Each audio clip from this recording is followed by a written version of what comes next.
So I'm Shriya Chatterjee, and I'm head of research initiatives here at the Paul Mellon Centre. A bit too short for this mic. So I'm here to extend a very, very warm welcome to all of you joining in person and also online. Thank you for being here and being a part of the second edition of What is Research Now, a festival of ideas. So at the Paul Mellon Centre, we've been working hard to make this year-long initiative a reality. And before I start, I want to thank my colleagues Ella Fleming there, Femi Oloyede at the back, Kathleen Ward, Sarah Turner, the comms team, and everyone else who willingly and happily make programming like this possible.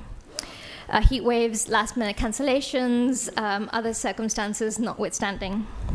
So I feel very grateful to have our speakers, both from near and far, in the room together. And some of you in the audience may be joining us for a second time, having been here and been a part of the festival in May. I see some familiar faces, so hello. And for some of you, this is a first. And so to just kind of situate ourselves, one of the main questions for me behind the What is Research Now program was this one. Can research in the arts allow us to better inhabit the world together? So staying with that question, I want us to think a little bit about two words, research and repair. In the arts and humanities, research is often open-ended. We dig into pasts, we conceptualize ideas, we try to connect, we try to connect the dots, and sometimes we try to model futures. When we try to repair something, we hope to restore it from a damaged to a better condition, sometimes to its original state, but not always. Given where we are in the world today, most things seem in need of repair. Our institutions, political systems, social care, the art world, our bodies, our nervous systems, all need repair. Can research and repair go hand in hand? Repair and reparation are connected ideas, but with very distinct meanings as well. So while repairing can involve fixing or attempting to fix something, reparation is about making things right, making amends. It involves culpability and taking responsibility. So can research be reparative? And perhaps just as importantly, what are the limits of research? What can we not do? What should we not aspire to do or think about what that aspiration really means? So in our conversations at the May Festival, one of the things that became clear was how fluidly and flexibly we must think about research in the arts, but also how we can or must keep thoughtfulness and thoroughness at the core. For the next 3 days, this edition of What is Research Now will think about these questions via three main strands. Artists on Research, which is the strand for today, will feature a series of conversations. So research-based artistic practice is a term we're more and more familiar with, and it is an expansive and ample category, and often blurs many disciplinary distinctions. Today we pair artists with curators and scholars who already have working relationships to talk through method, ethics, the whats and the whys. So we'll hear from Shiraz Beju and Eko Eshen, Alberta Whittle, myself, Grace Nidiritu, and Sophia Howe. Tomorrow, Seeing in the Dark, we'll pick up on some of these ideas and the necessity of the arts in a time of crisis. The strand asks how the acts of seeing and looking must go beyond the visible world as we grapple with our entangled colonial and capitalist presence. With three very different contributions by the artist Emilia Scarnaiuti, who explores her practice as embodied research, Nora and Khan, who makes us look at, with, and beyond generative AI, and Nicholas Mirzoeff, who asks what it means to see ourselves, to be witnesses, and to forensically engage with seemingly endless death. We finished the 3 days with a slightly longer day on artificial futures. Going back to thinking about repair, can we repair a future that we anticipate but don't quite fully know? This is not to say that our present is not yet artificial or dictated by algorithms. It absolutely is. So even as we think about repairing the past, should we think speculatively about repairing the future? What tools do we need? What's the plan? So Sam Levine, Maya Ganesh, Nora Khan, Nora Al-Badri, and Wesley Goatley will lead us through some of these questions, thinking about AI in relation to how we work, our relationship with alterable histories and realities, and the ethics, environmental, social, emotional, of our collective artificial futures. I've just given you a lot of information, but I hope it sets the tone for the next few days and encourages you to come to the events and be a part of the conversation. So the festival is really a chance for us to reflect and reckon together, to pause from business as usual and ask ourselves and each other why it is we do what we do. And this is a good moment also to flag that Wesley Goatley, who is in the room at the back, has an installation downstairs in the reading room called The Horizon. And it is an interactive installation, and Wesley will be around to talk through it. So in the kind of comfort breaks and the receptions and so on, feel free to go into the reading room, interact with the installation, and talk to Wesley as well. The reading room also is a space to hang out, read, think, extend the conversation beyond this room. The books there relate to the events, as does the installation. So we hope you will use it. We also have various moments of pause, food and drink, programmed over the next 3 days, and we look forward to breaking bread, even as we share ideas together. All that remains now is for me to sort of introduce the first conversation today. I won't kind of do a very long introduction because I know Echo will also kind of introduce the session, but Shiraz Beju is a contemporary multidisciplinary artist who works with film, painting, photography, performance, and installation. And you will be hearing from Shiraz and Echo Eshen, who is a writer and curator. So over to Echo and Shiraz.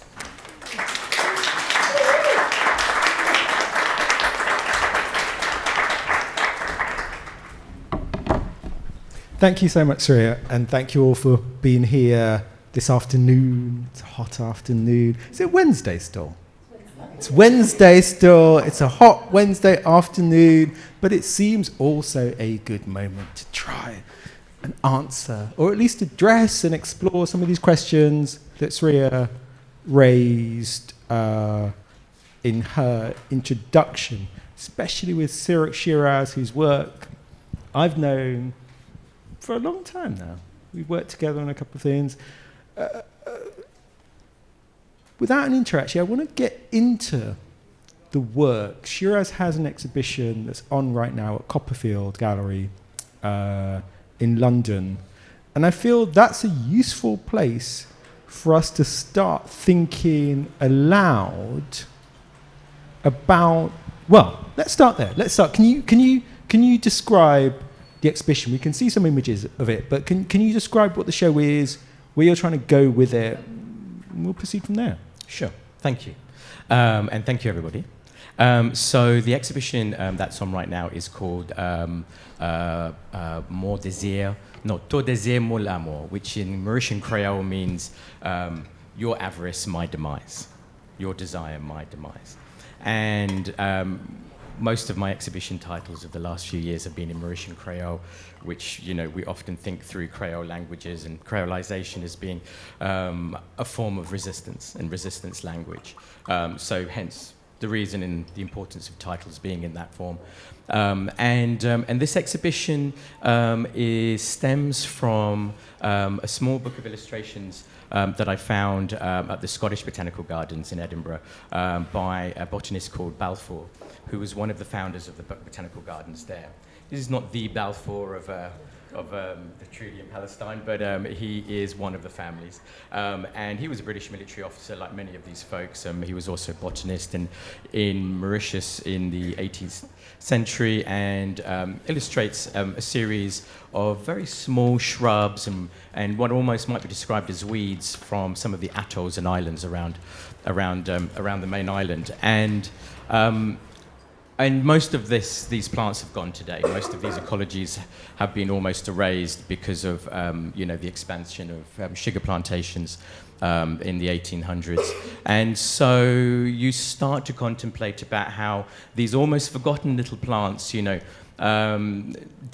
sort of almost unimportant enough to really be remembered in any sort of major way, but in the manner in which archives and collecting has taken place through the 18th, 19th, 20th century, they pop up into these archives in these little hidden places. And in this series of works, I'm thinking about some of the creatures that disappear first off in the colonial project, in, you know, the start of globalization in a way. And thinking about, is this a moment that we sort of gasp before this large-scale extinction that we're being told is about, that is taking place upon us? Are these some of the little forgotten, unimportant enough characters in this whole story of the ecology of this world, of which we're a part of which kind of mimics, in a way, our own erasure and the value structures that have been placed upon different identities and cultures in that sense of what is being preserved. British Museum often tells me about how they never preserve anything from Creole Islands because they're seen as non-pure cultures. So, you know, this is an example of how our own human trajectories sort of have mirrored around these ecologies. So that's kind of the starting point. I mean, there's so much in there, but actually, it's maybe worth highlighting for a moment that you've been in London for decades now, but you were born in Mauritius. Yes. Mauritius, interesting island in all sorts of ways. It's very far from any other points of habitation. It's deep in the Indian Ocean. But can we're thinking here about modes of research, research-based practice. Can you maybe draw a line between your growing up there and the avenues and paths you've been pursuing as an artist? And then from there, maybe we get to some of the methodologies that you've developed. Yes, sure. So I suppose to put Mauritius in a little context, it's part of the Mascarene Islands, which is an archipelago that runs through the western part of the Indian Ocean, sort of east of Madagascar. And these were uninhabited islands before Dutch sort of colonization in the late 15th century. And so these islands really were, the true indigenous of these islands are the plants, the ecologies, the birds. And all of us, people who are there, who have been brought through the various layers and mechanisms of empire, indentured labor, and movement through the Indian Ocean, have all arrived there in very visible layers that speak about what dispossession, what hybridity, what creolization, what surviving within these erased lands sort of can mean. And in some ways, there is a parallel, and I said this is something we'll probably come to later on, but we draw a parallel between our own displacement in erasure and the displacement in erasure of the island's ecology. So, one of the first things to be erased on the island were ebony trees, because the Dutch ships needed to be serviced, and so, that was the first layer of ecology that sort of disappears. And I guess growing up in Mauritius, in Port Louis, which is the capital, it's a little port named after, Louis XVI, because, Mauritius is developed predominantly under French development in the 18th century, and all these sites sort of are named and as mirrors of part of that French outpost, and it's actually called Ile-de-France in that period. And as I'm sort of growing up in this port, for me, the architecture, all the layers of the city for me were so visible. They told the stories of people and struggles and survival and love and how we've learned to meander and grow around these almost unspoken traumas and narratives. And so, that really sort of compelled me as to at what point, in which way can I start to even begin to tell this kind of a story? And yet at the same time, we know that most, archives and collections are held in the West. So trying to be an artist, full-time living on the island for me, particularly, years back, was a really difficult thing to kind of endeavor upon. And so in that sense, London, with all of its incredible collections, was really the place to center things. But at the same time, then, this question of, it's not just how can you be an artist in Mauritius, it's how can you be an artist in relation to Mauritius, relation to these histories that you talked about. It's histories of both exploitation, extraction, loss, kind of erasure, exclusion. All of these things are going on. And so I guess the question is, you employ all sorts of different modes: sculpture, painting, photography, but it's not so much what those are, it's how you deploy them. And let's maybe get to that. We can talk about this show, we can talk about some of the other shows, but interested really in what you're doing with the, I suppose, with the methods you deploy. I mean, I guess, when, and I suppose like many artists, what is it that you're looking for in the archive?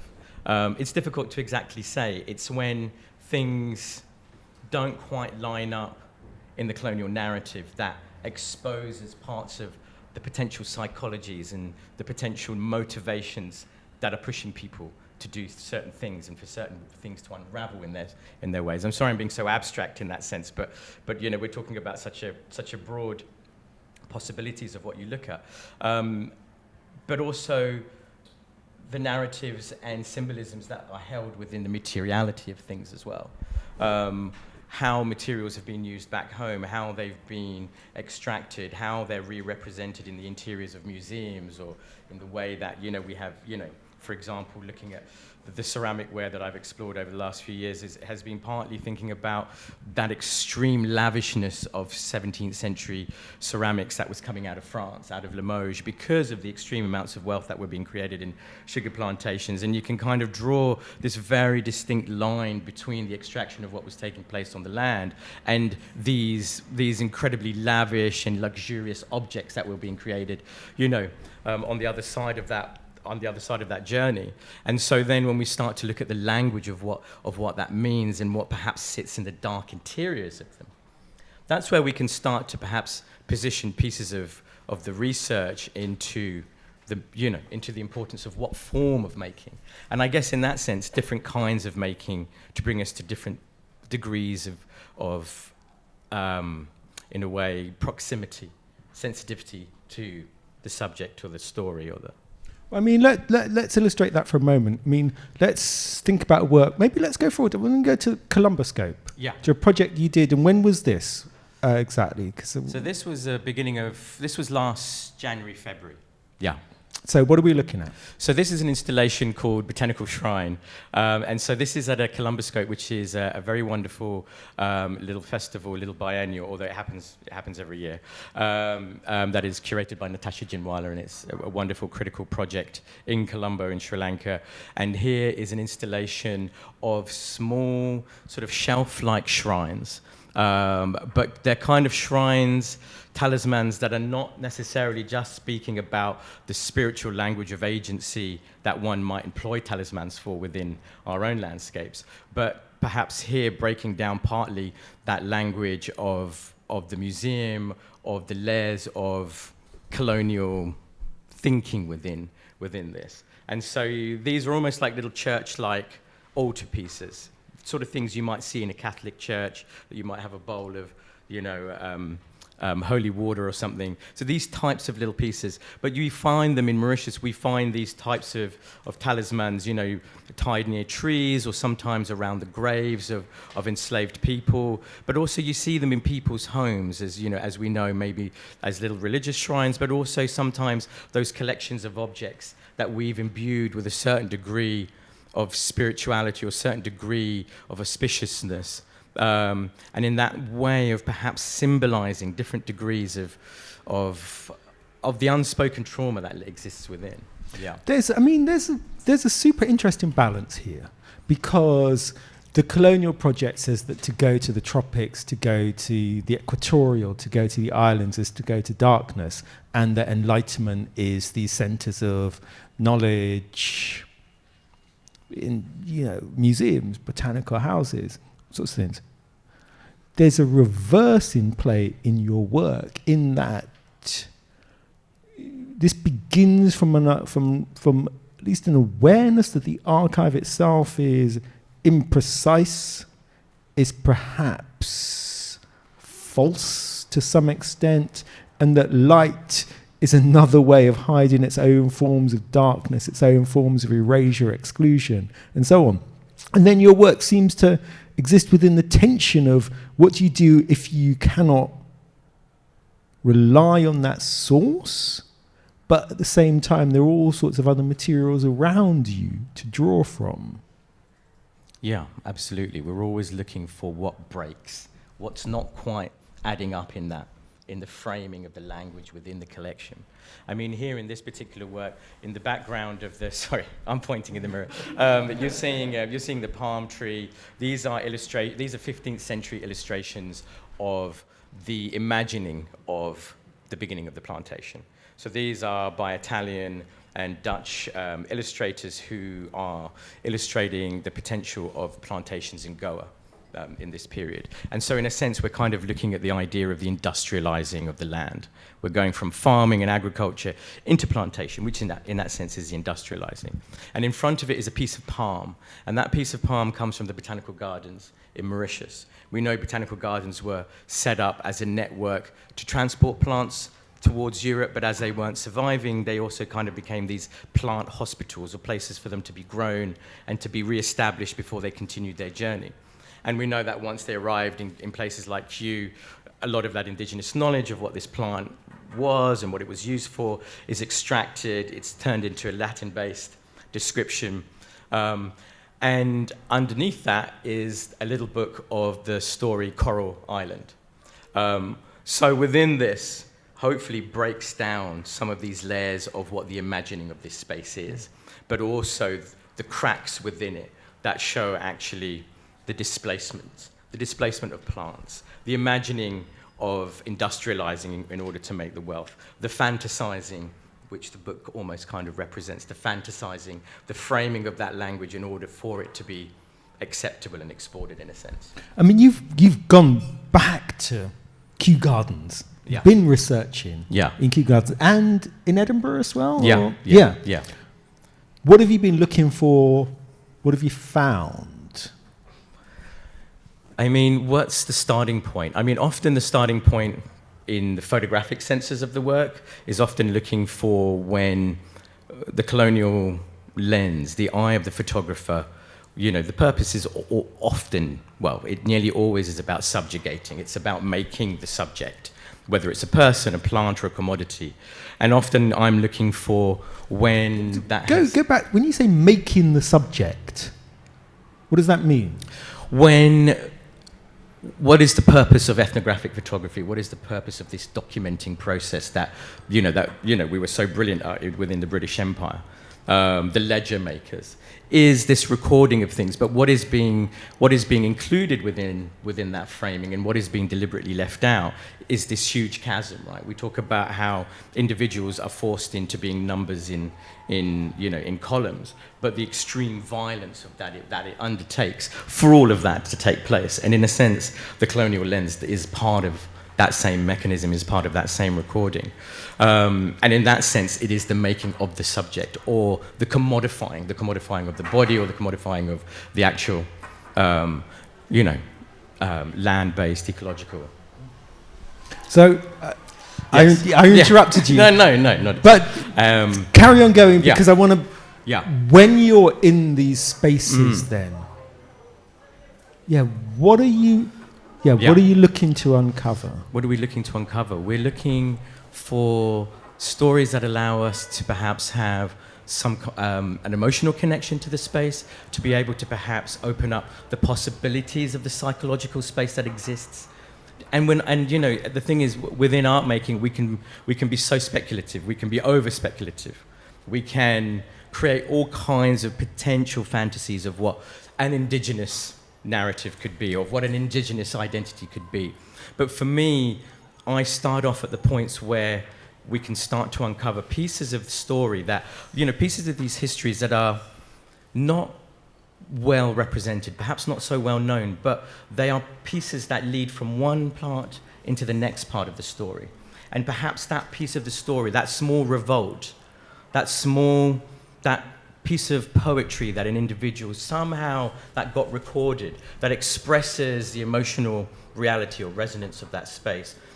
We go into that, and then I go and look for those places, and I go and look for those locations, and think about, well, this took place here. These are the rocks, these are the mountains, these are the trees, these are the places the things that still exist, that perhaps if I step into Because, we can't speculate onto the trauma of others, but perhaps as being people, we can potentially step into the psychological spaces of what would it mean if I was under this pressure? What would it mean if I was stood in this forest? What would it mean if I was being chased? What does these rocks, how do they resonate with me? I'm trying to look at the possibility. We're holding on to real tiny fragments here because we're talking about a completely erased history, completely erased identities, which is why this is so fragmented and abstract in so many ways, because we're trying to look through fractures of possible lenses that allow us to arrive in a place where I can say, maybe this is how my ancestor felt. Maybe this is the motivation of what leads an individual towards this set of actions.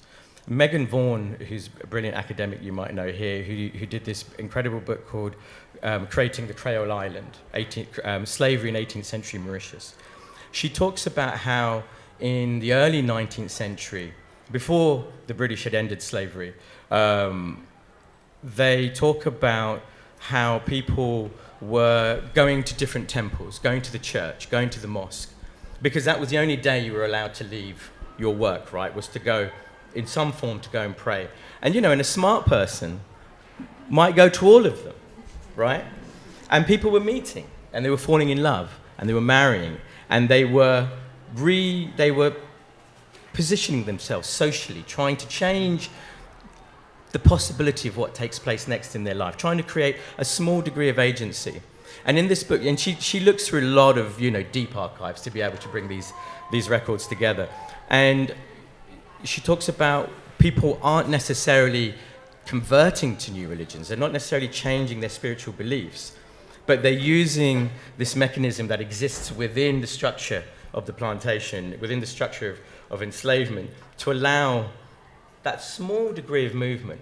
And she says people were manipulating that, and so there was huge amounts of identity shifting between Hindus, Muslims, Creoles, Christians. And that, in a sense, that is why today in the island we are all Creole. And so these are the possible psychological spaces that I'm talking about how we then survived, how we've resisted. And for sure, what seems to always sit at the center of all of that is love. People love each other. People go out of their ways to save each other, right? Let's go to the hanging textile work. Yes. Sorry, I've lost its name, but I'm going to go to that for a moment. Yeah, here we go. Where is this shown? This is in Colombo. This is also in Colombo. Yes. Yeah. Can you describe this work? Because we've seen so far aspects of your work which are in a way about reclaiming or rethinking objects, but here this is it's an installation piece. Yes. But can you describe the work, Yeah. what it is we're looking at? So it's kind of based upon kanga fabrics being a form of material predominantly woven by women all along the Swahili coast for over 1,000 years, and has moved with women as they have married, as they have been enslaved, for sure. But as women have moved throughout the Indian Ocean, these fabrics have moved with them. And the name has slightly changed from kanga to lambo in Madagascar, for example. And today they're still worn as a predominant form of everyday clothing, and they have evolved into having all kinds of border patterns and illustrations in them that show where you're from, what your community is, how you make your money, and often have slogans that describe something metaphorical, a point you want to get across to the person passing you in the street. And so I started working with these fabrics a few years ago, and this particular piece is called La Table la Reine, which is basically means the Queen's Table. And it was kind of partly based upon this idea, this little detail that before Kew became Kew Gardens, it used to be called the King's Kitchen Garden. And it was all about growing exotic things for, the royal family to sort of enjoy, as one can imagine in that period. And so this becomes almost this tablecloth. And in the background of this work, you've got images of indigenous forests in Mauritius. You've got images of a baobab tree, which is about a 370-year-old baobab tree that is in the botanical gardens there, planted when it was first founded. So I often think about how trees and some of these beings are almost kind of these living monuments and witnesses. I mean, these are lots of ideas I know lots of artists and lots of you in this room might play around with already. But then I try and bring that kind of visual element into the work as almost being something beyond just human history writing, a different kind of witness. And then you can also see things like this statue of a boy and girl sort of holding each other in white marble. This is a French Enlightenist story about a highly sexualizing idea about and black and maîtrise in Mauritius, but could easily have been in the Caribbean. This story, Paul and Virginie, is so popularized. There are statues of them all over Paris, let alone in places like Mauritius. And then there are images from British almanacs, you know, from the 18th century about British conquest into East Africa, images of different indigenous plants, and then there are images of the Queen. There are statues of Queen Victoria that are slowly crumbling and falling apart in Mauritius as well. So these are partly things that have come out of archives and partly photographs that I take of some of these sites and monuments. And it's kind of sewn together into this tapestry and landscape that is very much about the land for consumption in a very simple way. And at the end of it is this bloody headed torso of the late Queen Victoria. How do you... I'm interested in the lines you draw here. Is this about the composite picture you create? How much is this about the overall or the individual in relation to each individual element?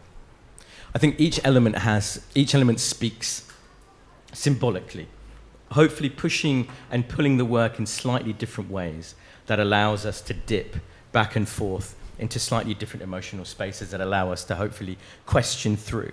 So it's not just a linear narrative that we're trying to present. And obviously the way it's presented, you know, the fabric that it's draped upon, you can't quite see it, but there is a separate fabric upon it. So this is a work that kind of displays in an atrium, so you can see above and below it. And above it is a piece of indigenous forest that is kind of on fire. And below it you see this sort of narrative of land extraction, not just in Mauritius, but across that whole Western Indian Ocean region. So there's a visual language of the Creole that's in play here. Yes, exactly. You know, and as Glisson says, creolization rather than Creole. So we're not speaking necessarily specifically about this one identity, but the process of it. Yeah. I was struck, there's something you said before that for you when it comes to, and I think actually there's one of the later images is a photograph of 4 women. Yes. Yeah, let's go to that for a moment. Yeah, because you said before that there's a kind of ethics in play in using the photographs of, I mean, now deceased people, perhaps people whose names have been lost to the record. Can you talk about that for a moment? Because in many of your works, we see we see figures, I suppose, from, you know, we'd say from the archive. Yes. But for you, that's not a neutral process in terms of holding these figures. No, absolutely. I mean, I sit often with archive photographs for many years, you know, wondering whether one should even necessarily work with an image, whether I have the right to work with it, if I have the agency to work with it.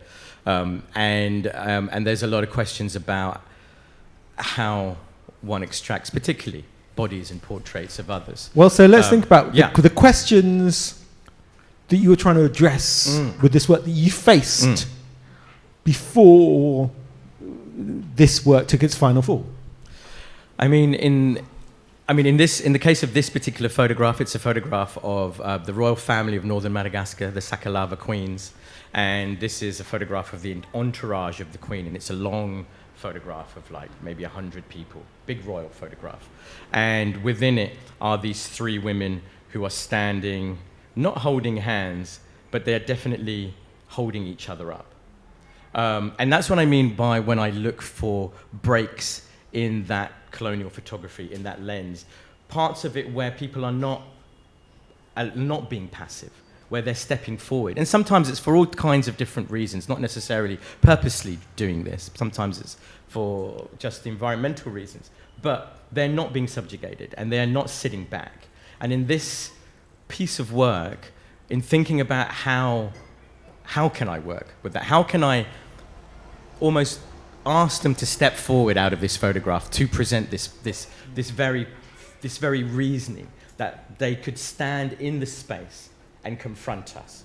And so this is printed on this fabric that is about, generally our height. I'll say our height in this room. I'm a bit short, but generally our height. And they stand with us. And as you enter the space, and I've worked with some photographs a couple of times like this, and when you enter the space, they're waiting for you. And there is a transparency to them. The walls, the other artworks in the backgrounds are semi-visible. And it's partly about this idea of, are we laying to rest some of these images when we are bringing back remembrance of individuals who have been so deemed unimportant enough to ever be written about in history, but somehow pop up into certain photographs? What is this form of memorializing that we're doing? And in what way do I make sure that I'm not taking advantage, I'm not regurgitating that lens? And so in this way, some of these perhaps subtle ways of using the material and the scale to bring their presence forward. And and in the case of this image, I've not played around with it, I've not colored it, I've not painted it. It's been important that it's been re-represented in a way, but also in a way that allows their memory to be held, but also their identities of who they were as women. What were your dreams? What were your ambitions? What was this life that you had? Suddenly we're asking all these questions. Suddenly as an audience member, you walk into space and you're looking at that portrait and you're wondering perhaps all these possibilities. So there is a remembrance in that presentation, but also at the same time, can we also lay to rest in that way of perhaps possibly diffusing some of that trauma that still exists within that framing, because we're bringing it into the light, into the fore, but also not just to be a gaze. Well, it's one of the questions. Maybe we need to wrap up in a minute, but these questions really. How do you describe this process? Can we call it, the different words we might say? It's kind of counter-histories, counter-narratives, a reckoning, kind of resistance to. I'm wondering where you place the emphasis on what and where the works are and what they're trying to do. Perhaps it's a kind of, maybe it's almost like a reverse archaeology, is how I feel about some of it. Because I'm not looking at this to seek out the aesthetics of it, to tell the story or to tell how I feel towards you. We want to go to these sites, to these places, and contemplate how do we tell its story. Because there is a fragment within that perhaps, again, opens up, breaks apart what we've been told or what has been almost concreted over, right? And we start to perhaps reveal these multiple landscapes, these multiple narratives that exist underneath. That allows space for multiple voices to start to retell. And I think that's what we're doing collectively in our work at this point, that spaces are opening up. And there are now new ways of thinking through that. Narratives are starting to exist. But much of the time, when we come to, for example, when I work, as we talked about the Creole language, and I want to go and reference the Mauritian Sega music, which is linked to Creole, which is part of the Creole language, there are no essays. There is no research done around that. So we're having to go and piece together conversations with communities, talking to some academics who've researched around that subject or crossed over maybe into a bit of that space, and we're trying to piece these pieces together. We're trying to piece it together. So often we find that we're the first person there who's actually thinking about the whole. And so, yeah, that kind of archaeology. does this ever feel like a task whose weight is difficult to bear? I'm interested in how, where this leaves you. Where this leaves you on an ongoing basis as an artist, but as someone who is dealing with living subjects who are no longer living, but who you are trying to give not so much voice to, but an acknowledgement, I suppose, of their lives and just the detail and complexity of their lives. Where does this leave you? I mean, I think often the conversations we have with each other and the supportive community is what holds us to perhaps, because it's tough at times, right? Especially when we look into the hearts of a lot of stories. When I first started my research in Mauritius many, many years ago, I had to renegotiate my relationship with the island. And for many years, all I could see was just torturous pain on the island, because it's a small place, 27 miles long, and so many people died on plantations there. Hundreds of thousands of people died on plantations there. And so it's very difficult to imagine that there's a square inch of land that isn't so heavily, traumatized. But then at the same time, looking at communities, looking at land activism, looking at this idea of how we can intersect ecological reparations and reparations around our own communities. These types of intersections, I think, are what give me, and I think lots of us, push us into this new space, which is, I guess, what we're talking about today, is about the healing aspect of it. How do we start to bring collective healing? We've been unpacking these narratives for a long time now. For sure, there's a lot more to unpack. But I think for a lot of us, the questions then started to lead to, well, how have we survived this? All of us collectively. And how does that knowledge start to inform the next steps? What are the possibilities? How do we move through this decolonial impasse? And I think potentially these intersections between ecology, people, community is the space where the possibility of that exists. Yeah. That feels like an appropriate place to wrap up for this session. Please join me thanking Shiraz Beji.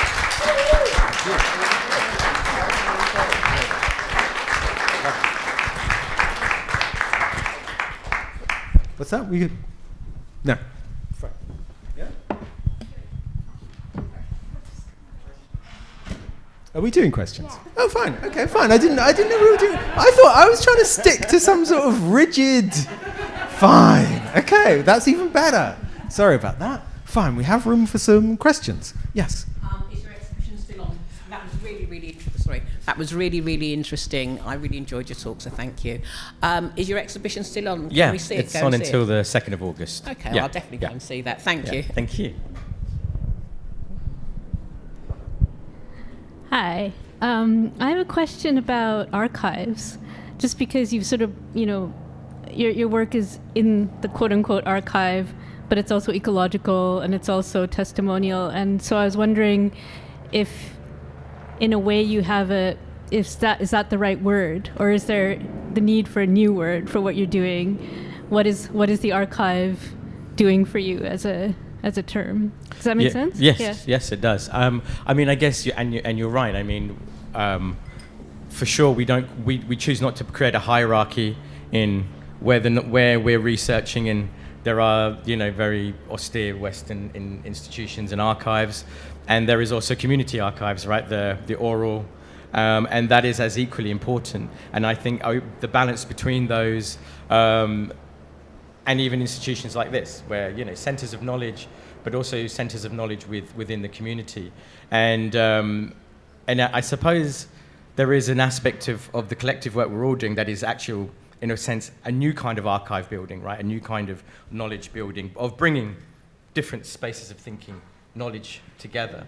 And I think you're right, there probably needs to be some form of new terminology or way of describing what that is, for sure. I don't know what that is myself right now, but I think it's a really good point, yeah. I don't know if you have a thought on that. I think, look, just very simply, this is...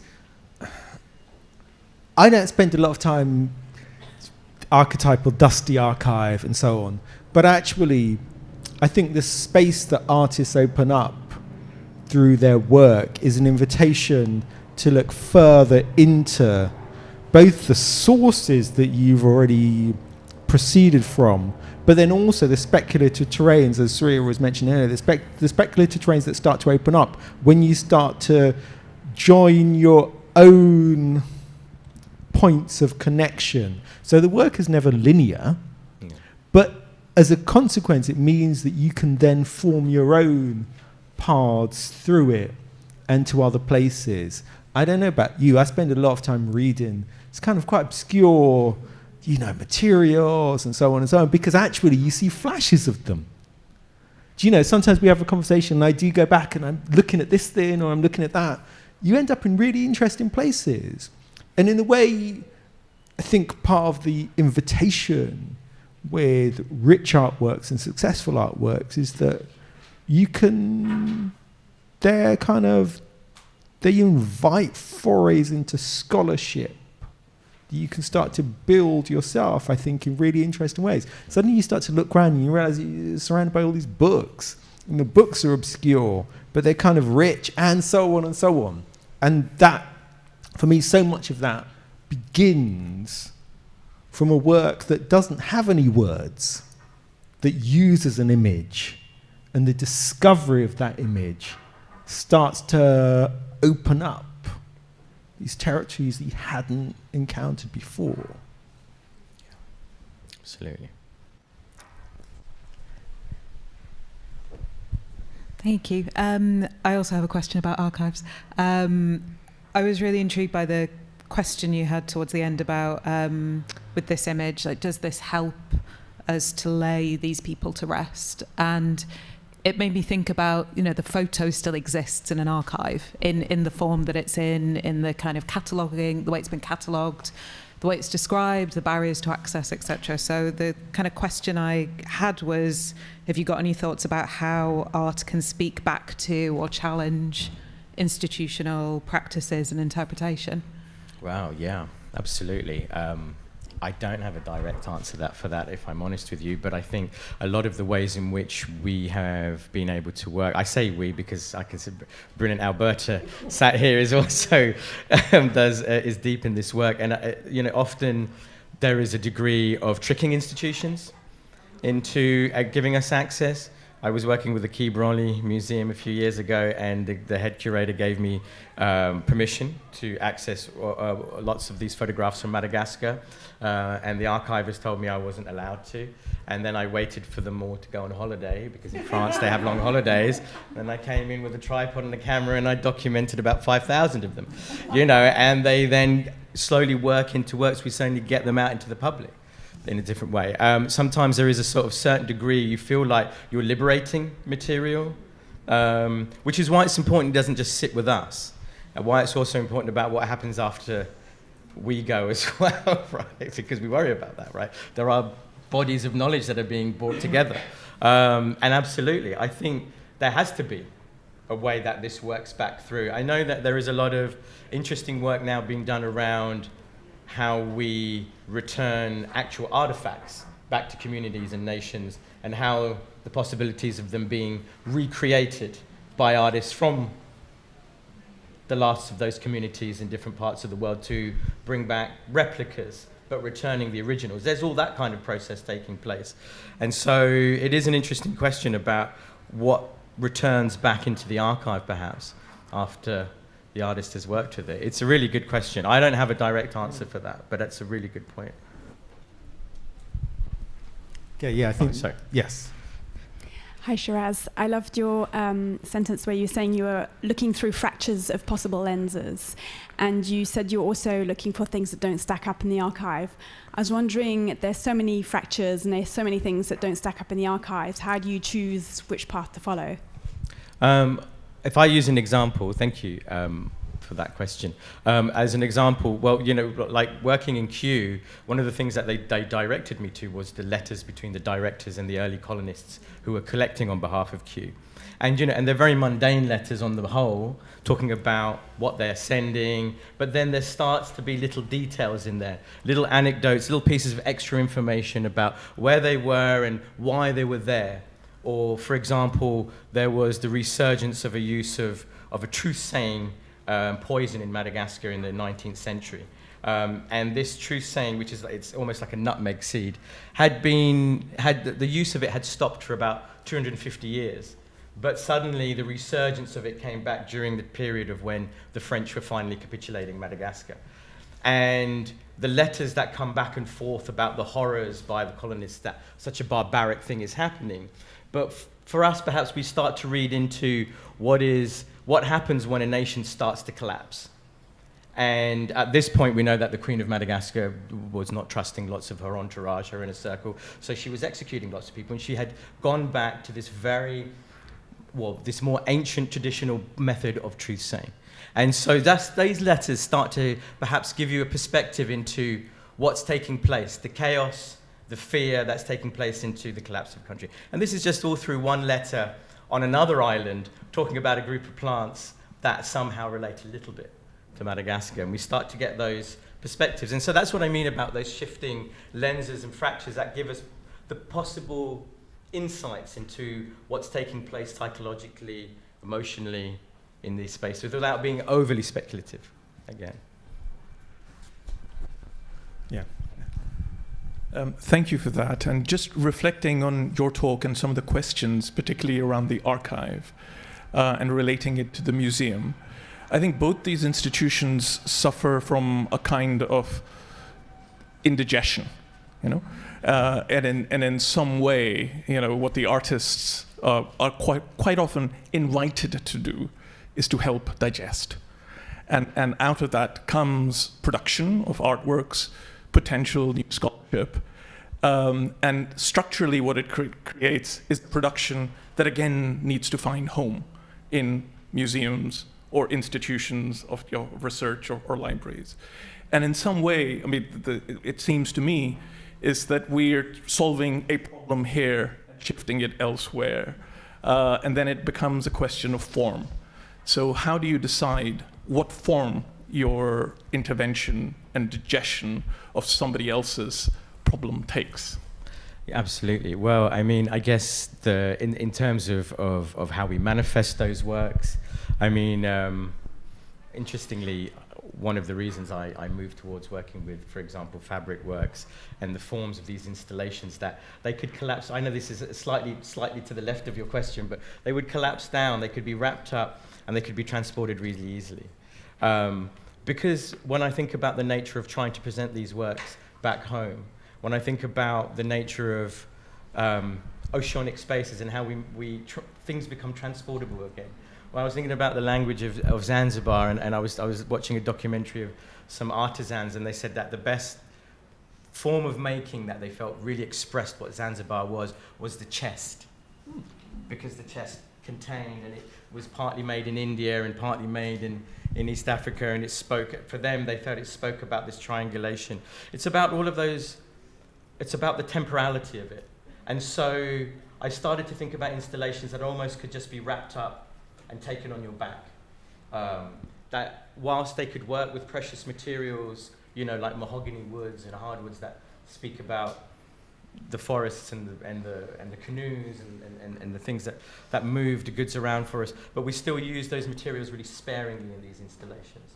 Whilst that keep them very visible, but keep them very sparing as well. And it's all of these sort of, for me, all these small decisions that speak about, for sure, we're making these new types of monuments, these new types of memorializations, but they're much more temporary in a sense.